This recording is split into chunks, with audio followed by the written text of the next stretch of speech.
South China Morning Post, 14th of September 2022, Indian weddings in Thailand help compensate for the lack of Chinese tourists and could eventually replace their thrifty spending.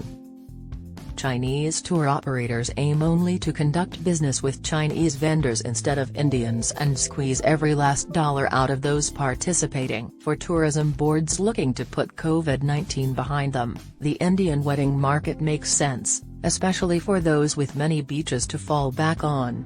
Several recent publications have sought to measure the effects of the ongoing absence of the world's top spenders at recently reopened Asian destinations while the Chinese are still out of commission. 1.4 million Indians and 3.6 million Chinese tourists visited Singapore in 2019, but only the Indians are returning. 219,000 will do so in the first half of 2022.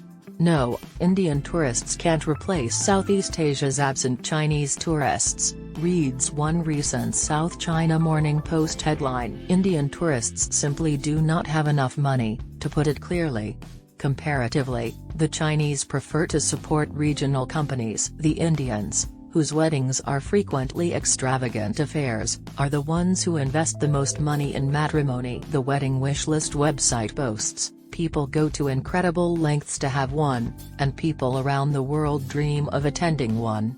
And such extremes frequently involve traveling abroad to idyllic seaside locations. It just so happens to have lovely beach settings in Thailand.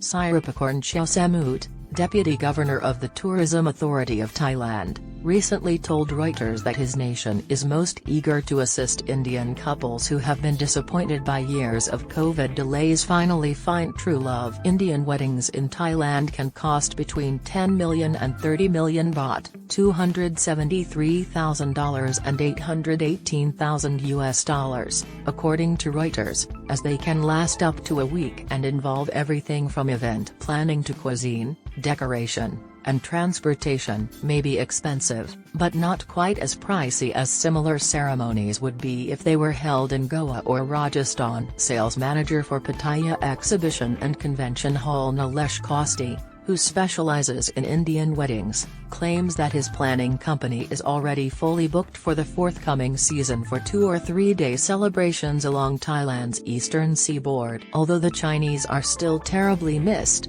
the Indian brides and grooms are more lavish spenders, support local businesses, and lessen the loss. Indian business is preferred above Chinese industry.